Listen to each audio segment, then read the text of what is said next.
all meet and get together and come about? I moved here to New York in '99, and I met Chris, and we did a band together called The Americans for about a year, and then that band split up, and Chris went on to do Bush, and I went on out to LA to do stuff, and they called it, you know, it's kind of the end, and he called me one day when we were and said, you want to do it? And I said, yeah. I moved back here. Yeah.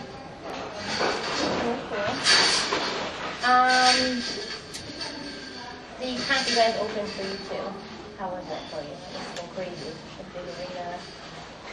I wouldn't say that it was crazy. We had done 2 radio shows before that were really awesome, and we hadn't played one rehearsal before we started this other tour. Right. We took those couple of weeks off, and so it was like we flew in that day, the first day, and we went, and everything was kind of haphazard. So the experience of the show was like when we got on, we were like, oh yeah, you know, we're playing a show, but it was so hectic. It was like a travel day, you know. So there was no time to even like think about it. Yeah, we weren't really thinking about it. It was a travel day. We didn't get to the venue until later, and the fans were actually really cool because we had thought, not that the fans weren't cool, but we had thought that maybe people wouldn't care at all, you know. And they were really into it, and you two were very cool to us. Very let us use their stage so Gavin could go out more into the crowd.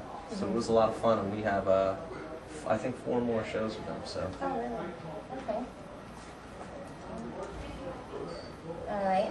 Since you guys have been on tour now, what kind of challenges have you had to overcome? Like, any like being away from the families, or like how That's is hard. how? Yeah. That's what I thought. Sure. You know, I want to come home and just spend time with them and the job. So This is home for you, right? New York? Yeah. You must be happy to be here right now. Absolutely. Yeah. Who are your influences? Like, who did you guys listen to that made you want to do this? My influences always change, just like my tastes, but I say that the most consistent influences in my guitar playing, I would think, would be Robert Fripp. He played with Bowie a lot. He played with Eno. He played in a band called King Crimson. And Brian Baker from a DC band called Dag Nasty. Those are really the biggest 2. I like Fripp because Fripp played on a lot of people's records, Peter Gabriel, and I always fancied like doing that, playing with different bands, like because in the studio is my favorite thing. I don't like really touring that much. Yeah, so the more people I play with, the more opportunity I get to be in the studio. Yeah. What about you? Influences on personal drumming, John Bonham from Zeppelin's my favorite. I love Brendan Canty from Fugazi. Dennis Wilson from the Beach Boys. You know? As far as bands go, I would say Black Sabbath, Led Zeppelin, Metallica. Is that what you still listen to now? Yeah. Yeah. We listen to Metallica every day. Yeah. You guys jam that in the tour bus? Oh, yeah. All right. So what's the craziest place you've been so far? Like the craziest show on tour? Is there any like one place that sticks out in your head? I guess the second show in LA was actually that's a common question, and I always think like, what's crazy about it? Because when you're doing it, you don't think it's crazy. But I think there was the first 2 shows because we didn't know what to expect. I think like San Diego and LA, those were the craziest shows because the vibe from people was so intense that it was, you know, I was like, it's different than Bush because on Bush, like, we didn't have as much interaction with when I played in Bush, we didn't have as much interaction with the fans. Right. Like, I know Abe, like, I've met you guys all before and we've hung out, but now it's, since the kind of places we're staying in the venues, like, it's like constantly being around the fans. Right. So it's like way more like the interaction and the feedback is way quicker. Whereas before, like, you know, I might not have noticed. No, not that I prefer it that way. I mean, they're 2 different things. You know, one is like, you know, when you get into, I've been touring for 10 years, you know, play professionally, like with different bands. So you get into different modes. So it's cool because when you see these people every day, you kind of have a relationship with the people that you're playing for, which is nice, you know, because then it's not random.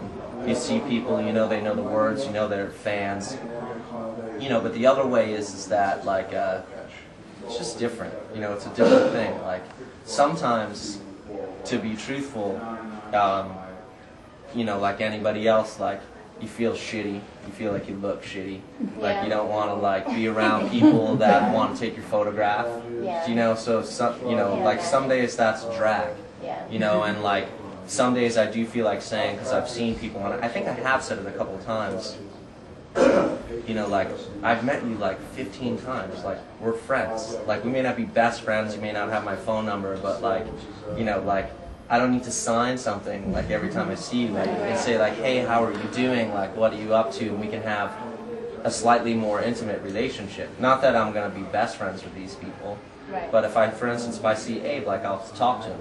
He's been on the bus, his dog's been on the bus. We email each other. Like, you know, that's a more personal relationship, and that's valuable at this level. Right.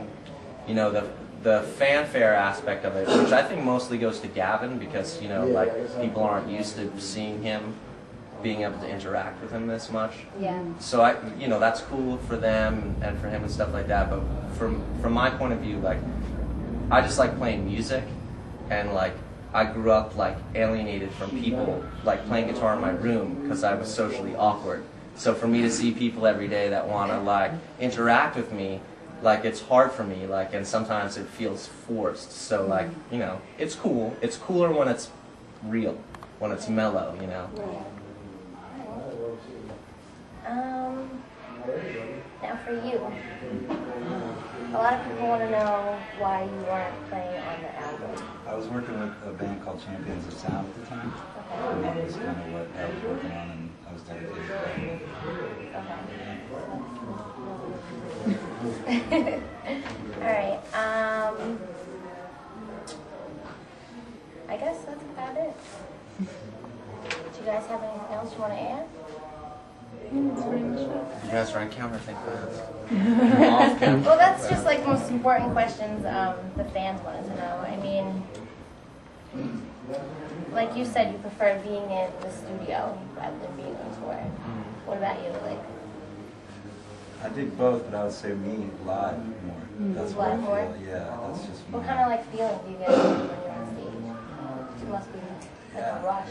Well, that, and it's humbling because it's where I belong. I feel like it's the most comfortable, place that I can be. You know, I don't feel in the spotlight at all on stage. You know, maybe it's because I'm a drummer. It just feels like home to me, and I'm there. So I like the comfortability, just being able to know where I am. That's what I'm doing. That's what I'm supposed to be doing. You know? Yeah. And I love the studio as well. I don't like. I know. I said I like being in the studio. Oh, you do. Oh, alright. How come you guys don't post on the board? What? How come you don't post on the board? Oh. I posted once to let people know that the Letterman show got moved, I think, and then The there second was like, Stephen, right?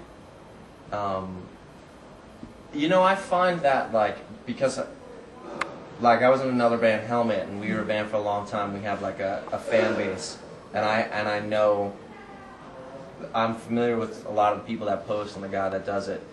And I found that, like, to be honest with you, like, a lot of the stuff on the board that I've seen isn't about the band, and some of the criticism is so personal and harsh that it's not something that I want to be a part of. Right.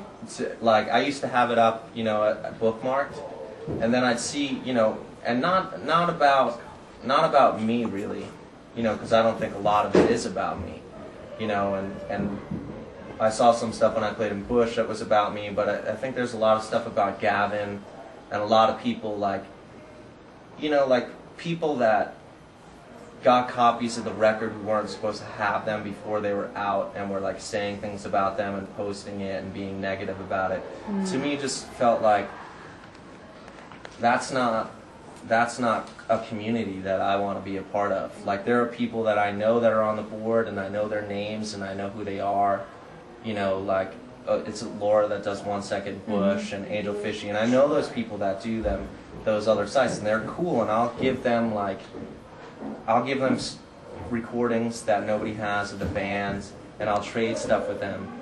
That's the kind of community I'm interested in having with the fans. I'm not interested in being judged by amateur musicians, or like hearing negative stuff about the way Gavin looks, or like just weird things, and it just feels like, and I've seen new people try to get on the board and people be really rude to them. Right? I had that experience when I first got on there.